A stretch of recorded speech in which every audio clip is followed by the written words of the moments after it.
ये महान देवगण भी राम नाम का जापक हैं। ये सभी देवगण राम नाम जपने वाले पर सदा खुश रहते हैं। राम नाम जपने वाले जापक पर कितने देवगण खुश होते हैं, एक एक देवगण का आज नाम बताने वाला हूँ। ध्यान से अवश्य सुनेंगे। जानने से पहले मैं ब्रजेश पाठक आप सभी लोगों का अपने YouTube चैनल पर हार्दिक स्वागत करता हूँ और एक निवेदन करता हूँ कि पहली बार यदि चैनल पर आप विजिट किए हैं तो कृपया करके चैनल को सब्सक्राइब कर लें और ऑल पर सेट अवश्य कर लें, ताकि इसी प्रकार की ज्ञानवर्धक बातें आप तक हम पहुंचा सके। चलिए आज के इस प्रसंग में राम नाम के जापक से कितने देवगण खुश होते हैं और कितने देवगण हैं जो खुद राम नाम का जाप करके राम नाम का जापक बने हुए हैं। मृत्युलोक से देवलोक तक, देवलोक से स्वर्गलोक तक में राम नाम का जापक मौजूद है। इसलिए तो कहते हैं राम से बड़ा राम का नाम, हमेशा आते रहते हैं काम। जय श्री राम। गिनाते हैं वह सभी देवता का नाम जो लेते हैं बराबर राम का नाम। पहला नंबर एक श्री हनुमान जी की नंबर आती है। पहले नंबर पर श्री हनुमान जी के विषय में आप लोग जानते ही होंगे, जो ये राम नाम का कितने बड़े महान जापक हैं, जिनके हर सांस में राम का नाम, सिर्फ राम बसा है।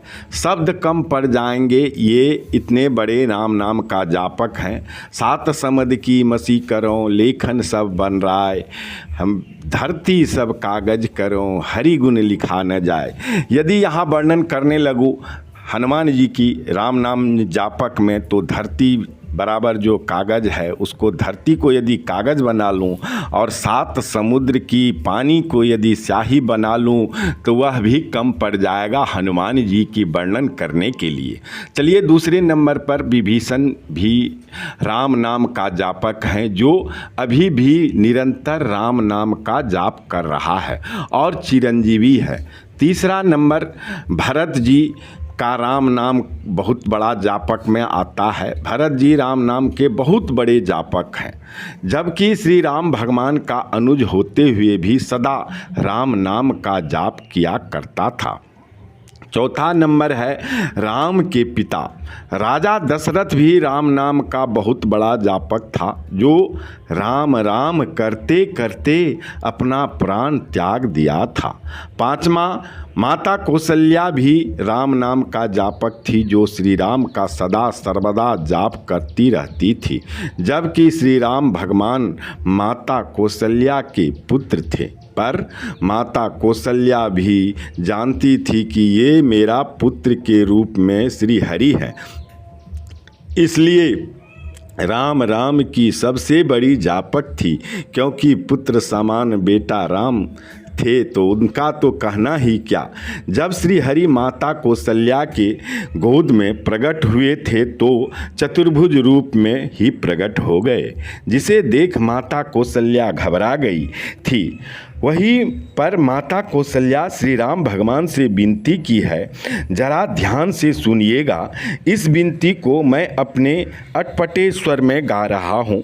भाव प्रबल होता है, भाव को सर्जित करना पड़ता है। भाव प्रबल होता है, स्वर नहीं।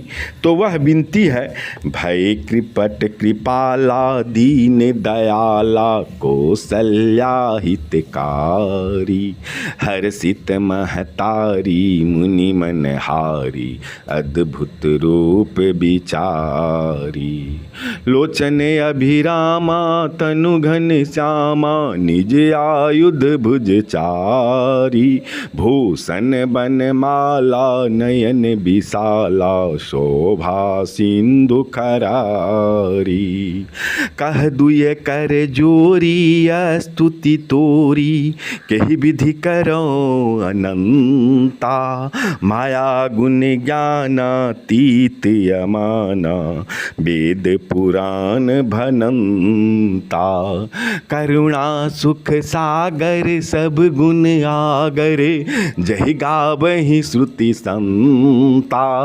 सोमम हित लागी जन अनुरागी, प्रगट भयों सिरि कंता। ब्रह्मांड निकाया निर्मित माया, रोम रोम प्रतिवेद कहे। मम उर्षवासी यह उपहासी, सुनत धीर मति थीर नरहे। उपजा जब ज्ञाना प्रभु मुस्काना, चरित बहुत विधि कीन चहे। कही कथा सुनाई मात बुझाई, जहि प्रकार सुत प्रेम लहे। माता पुनि बोली सो मति डोली, तजहु तात यह रूपा। कि जैसी सुलीला अति प्रिय शीला, यह सुख परम अनूपा।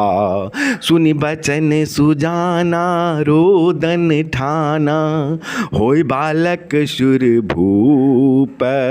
यह चरित जो गावहीं हरि पद पावहीं, ते न परहि भवकूपा।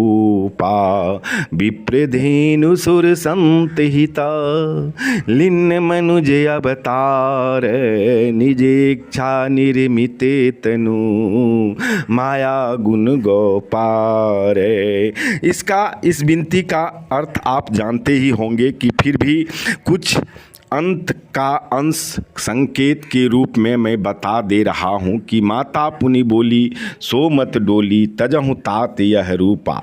यहाँ माता कौशल्या श्री हरि विष्णु भगवान के अवतार श्री राम से स्तुति करके बोल रही है, हे तात, यह जो आपका चतुर्भुज रूप है इसको तजिए, मतलब त्यागिए। इसके बाद माता कौशल्या कह रही है, कीजे शिशुलीला अति प्रियशीला, यह सुख परम अनूपा। हर माता को होता है शिशु की सुख पाने की, तो मतलब आप ये चतुर्भुज रूप को त्याग कर शिशु के रूप में आकर बच्चों वाली लीला जो एक माँ को अति प्रिय लगती है और अनोखी सुख परम अनूपा सुख प्राप्त दान करे। श्री राम भगवान से माता कौशल्या कह रही है, स्तुति पूर्वक कह रही है, सुनि बचन सुजाना रोदन ठाना, होय बालक शुर भूप। इतना वचन सुनते ही माता कौशल्या के मुखार बिंद्र से प्रभु श्री राम ने क्या किया, रोदन ठाना, रोने लगे। बच्चों का रूप धारण करके रोने लगे, एकदम सो ठान करके रोने लगे जैसे बच्चे रोते हैं। होने का ठान लिया और जोर जोर से बच्चों की तरह रोने लगे। जय हो प्रभु श्री राम की। और माता कौशल्या को एक पुत्र का आनंद और सुख परम सुख देने लगे। और प्रभु श्री हरि ने माता कौशल्या की चतुर्भुज रूप जो दिखाए थे वह ज्ञान प्रभु श्री हरि ने, भगवान श्री राम ने हर लिया। अब कहते हैं, यह चरित्र जो गावहीं वे हरि पद पावहीं, अवश्य पाएंगे। इसलिए श्रद्धा और विश्वास के साथ इसे रोज नियमित रूप से गाइए और श्री हरि के पद को पाइए।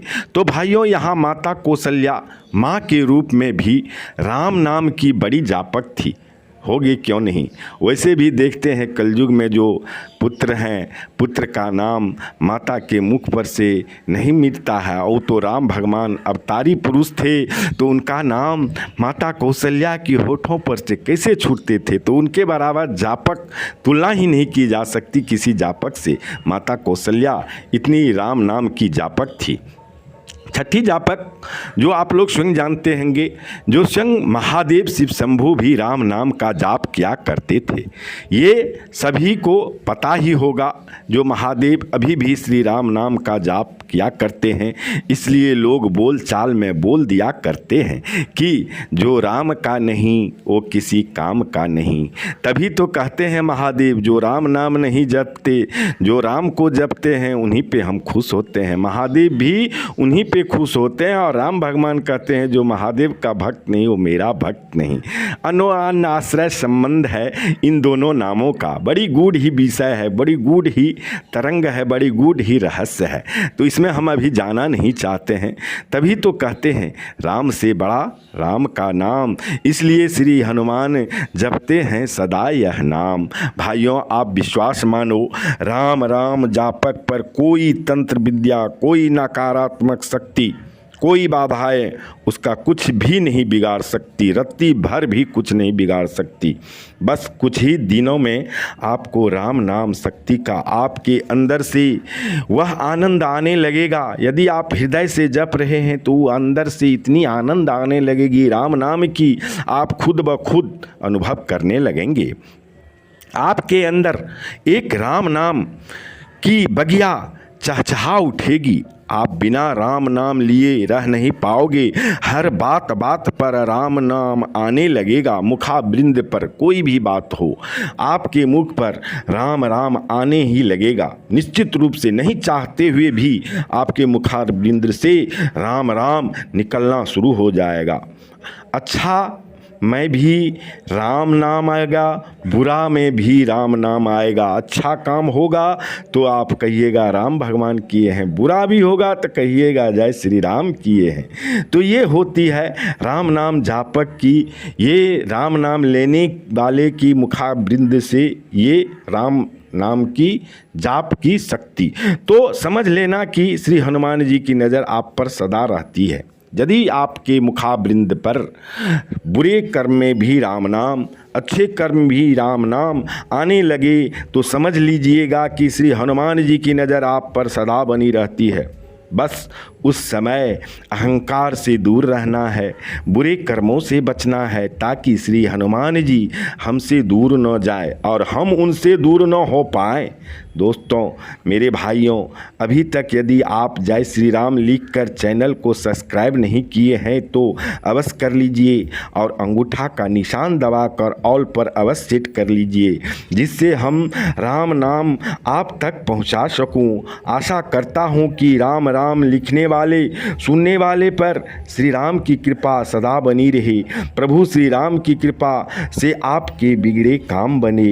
एक कहावत भी है कि फूल दे भक्ता पूरा करे देवता। तो श्री राम देवता आप लोगों की मनोकामना पूर्ण करे। जय श्री राम लिखने से प्रसंग में, हर प्रसंग में मैं बोलता हूँ, हर वीडियो में मैं बोलता हूँ, जो जय श्री राम अवश्य लिखिए। लिखने से क्या होता है वो भी मैं बता रहा हूँ आप लोगों को, उसका भी कारण जान लें।